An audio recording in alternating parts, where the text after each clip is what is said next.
Sejam muito bem-vindos ao portal da Engenharia Mecânica. O nosso portal ele apresenta normalmente às segundas e quintas-feiras alguns tópicos tecnológicos voltados para a engenharia. E hoje nós vamos falar da corrosão assistida pelo vácuo. Nós vamos falar da introdução ao fenômeno, uma interação entre o vácuo, radiação e superfície metálica, mecanismos físico-químicos, materiais mais vulneráveis no espaço, implicações práticas e um encerramento. Ok? Pois bem, por que esse fenômeno da corrosão assistida pelo vácuo desafia a teoria clássica da corrosão? Por quê, né? Quando falamos em corrosão, a primeira imagem ou a primeira coisa que vem à nossa cabeça é a de ferrugem, ou seja, aquela reação como nós estamos vendo aqui, avermelhada, típica do aço, do ferro, quando ele está em contato ou com oxigênio ou com umidade. É isso que vem à nossa cabeça e que a gente estudou há algum tempo, tá? Pela teoria clássica, né, a corrosão sempre vai depender da umidade e do oxigênio e de um eletrólito para que ela se propague, né? É isso que a gente aprende na corrosão clássica. Ou seja, a gente imagina o seguinte, que num ambiente sem umidade, sem ar, e no vácuo profundo do espaço, a corrosão não deveria existir, simplesmente não deveria existir, tá? Pois bem, mas isso aí o que ocorre é o seguinte, é o paradoxo, porque diversos experimentos e missões espaciais mostram que metais no vácuo também se degradam, né? Então a gente fica no paradoxo, não era para existir, mas existe, é um contraditório, tá? Para ilustrar isso, eu estou trazendo aqui uma barra metálica que está aqui, teoricamente flutuando no espaço, né? Começando a apresentar manchas, ou seja, perda da camada passiva sob a radiação solar. É uma ilustração para mostrar que ela realmente existe lá, tá? Essa degradação aqui que nós estamos vendo, ela não ocorre da mesma forma que a corrosão clássica que a gente está acostumado aqui na Terra. É um processo muito mais sutil, mas igualmente destrutivo. E nesse contexto é que a gente entende ser a corrosão assistida pelo vácuo. É esse o propósito do nosso bate-papo aqui, falar exatamente dessa corrosão sutil, mas destrutiva, que é a corrosão assistida pelo vácuo. Ok? Esse fenômeno ele desafia a teoria clássica da corrosão. Por quê? Porque ele desafia, ao mostrar que a corrosão pode mesmo ocorrer sem oxigênio, né? Sendo induzida pela energia de radiação e pela instabilidade, pela própria instabilidade da superfície metálica do material. Então, tanto a radiação quanto a instabilidade do próprio material, aqui, por exemplo, principalmente os titânios, os aços inox e os alumínios, que têm camadas passivas, eles sofrem mais com isso, tá? Então, isso é o que ocorre. Vamos então falar da interação entre o vácuo, radiação e superfície metálica. Mas só um lembrete, você que está chegando aqui no portal, que viu que não é inscrito, se inscreva no nosso portal, que isso nos ajuda muito, deixe seu gostei, porque essa combinação de sua inscrição e da sua participação, isso é que faz a gente continuar existindo aqui, tá? Dito isso, vamos em frente. No espaço, o vácuo é um ambiente energeticamente agressivo, ele é agressivo. A radiação e as partículas carregadas tornam instável a camada passiva, principalmente para o titânio e ligas especiais como inox e outras mais. A radiação e as partículas carregadas tornam essas camadas instáveis, né, essas camadas passivas estáveis, que normalmente protegem materiais. À medida no momento que elas se tornam instáveis, o material deixa de ser protegido por essas camadas, né? O que a gente está querendo dizer é isso aqui. Aqui nós temos um painel metálico sendo bombardeado por raios ultravioletas, raios cósmicos que ocorrem na natureza, lá no espaço, tá? E também partículas do vento solar. Então tudo isso agregado, isso começa a despassivar a superfície do metal. É isso que ocorre na verdade, tá? Sem essa camada passiva que você está vendo aqui bonitinha, azul, né? A superfície metálica, ela fica reativa, ela sofre rupturas de ligações químicas e ejeção de elétrons, como você está vendo aqui, elétrons sendo ejetados da superfície.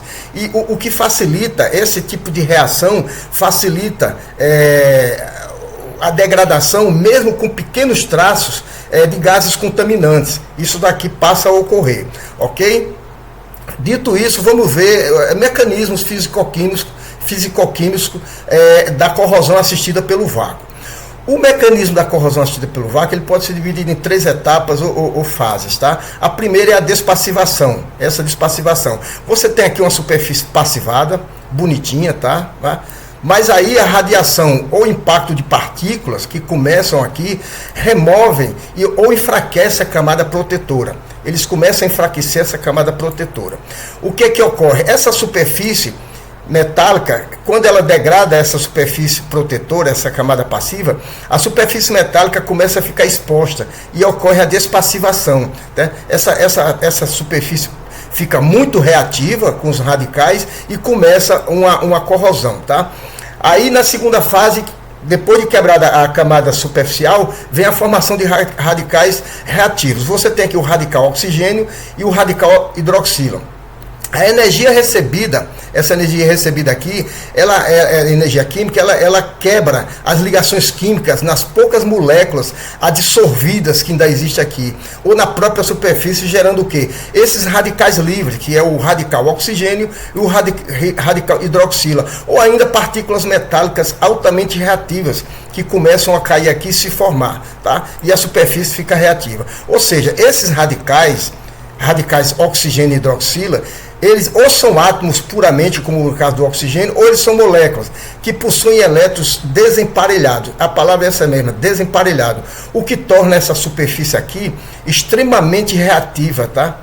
Extremamente reativa essa parte aqui, essa interface entre a despassivação e o material propriamente dito. Eu só queria desfazer aqui algum equívoco que pode existir, porque eu estou apresentando aqui o radical oxigênio e o radical hidroxila.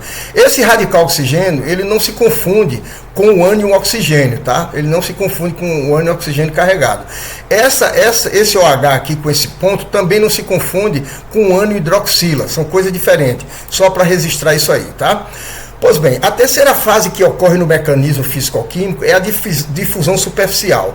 A difusão superficial, a partir desses radicais, ela reage e se difunde no metal, aqui ela se difunde daqui para cá, ela se difunde, aqui a seta indicando que ela se difunde nesse metal e isso forma óxidos, ou compostos metálicos instáveis. Esses compostos metálicos instáveis, eles se formam dessa despassivação para o material propriamente dito.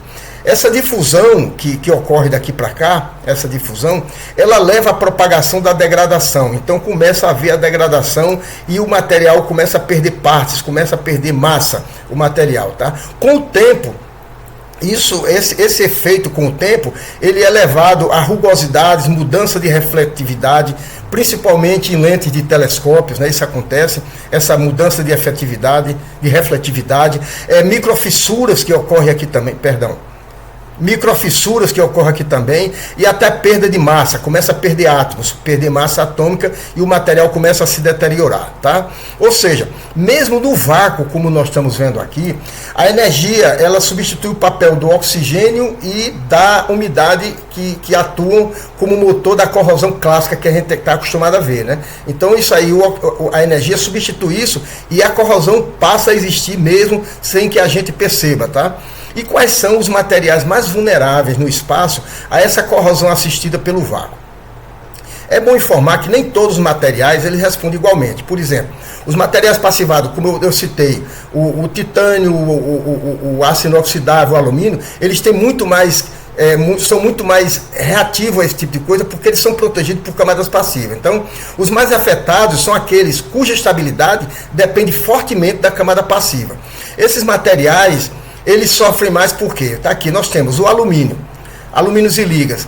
A radiação ultravioleta, ela quebra a camada passiva e despassiva facilmente o alumínio, tá? O titânio, radicais energéticos criam vacâncias e microfissuras no titânio, embora seja um metal nobre, tá?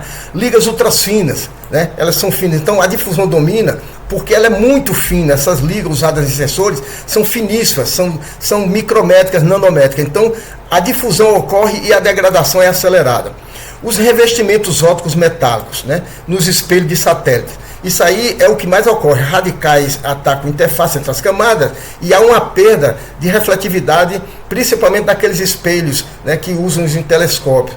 Isso devido à nanocorrosão intergranular. E aqui, por último, o aço inoxidável, como eu falei, né, em especial quando eles trabalham em ultra alto vácuo, esses aços inoxidáveis. Por quê? Ele tem uma perda da passividade, né? E ele tem o que? Falhas prematuras de integridade e no vácuo profundo não há repassivação. Por quê?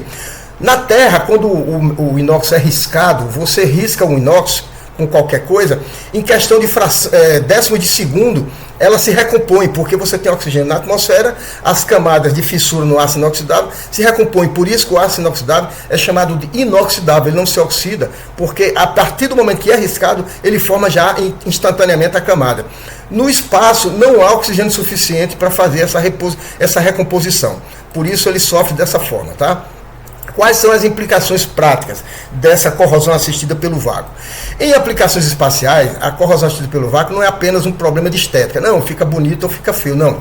Ela altera a funcionalidade, reduz vida útil e pode causar falhas em missões. Tá? Alguns efeitos diretos. Por exemplo, aqui nós temos um satélite e telescópio, né, em órbita, com superfície metálica aqui sendo representada, sendo desgastada lentamente, sendo se degradando sob um feixe de luz solar. Tá? Então, em aplicações espaciais, ela tem esse problema. Não é só uma questão de boniteza, de estética. Né? Por exemplo, esses painéis solares eles têm perda de eficiência. Tá? Ele tem perda de eficiência por degradação de contatos metálicos ultrafinos. Os contatos metálicos que seguram algumas coisas aqui, eles começam a se deteriorar. Isso aí é uma implicação prática. Outra implicação são os sensores infravermelhos que existem nos satélites e nos telescópios. O que ocorre é um ruído térmico crescente devido à oxidação interna.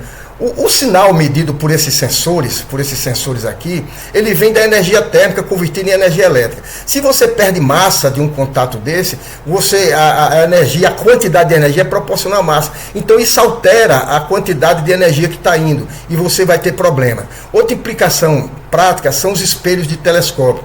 Eles têm perda de refletividade por corrosão granular. Esse é um outro efeito grande. O quarto efeito são as válvulas e conexões de ultra alto vácuo. Tá? Essas válvulas e conexões de ultra alto vácuo. Risco de microvazamentos e falhas mecânicas em metais passivados, principalmente titânio e inox. Isso não ocorre somente no espaço, isso ocorre em laboratórios aqui na Terra também. Tá?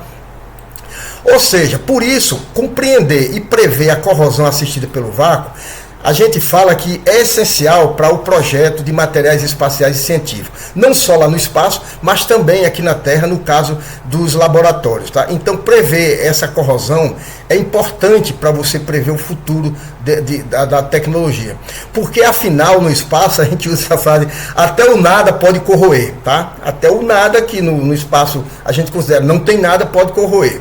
Ok? Ou seja, aí você pode perguntar nesse encerramento, e não está sendo feito nada? Tá, mas para a gente apresentar num vídeo desse tamanho não daria. Apenas eu trouxe aqui querendo falar o seguinte, que o esforço atual é substituir a proteção passiva, essas camadas passivas, por proteção ativas, ou seja, proteção induzidas, vindas de fora, o mais resistente à radiação, porque já se viu que essas proteções passivas, elas não estão conseguindo evitar, tá? Então nós temos que trabalhar na proteção, substituir a proteção passiva por ativa, ou mais resistente à radiação, atuando antes que o processo corrosivo seja iniciado. Na verdade, eu tenho aqui algumas informações que dariam um vídeo sobre tudo que está sendo feito para combater a corrosão assistida pelo vídeo. Mas nesse momento, nesse vídeo, só cabe isso daqui mesmo, tá?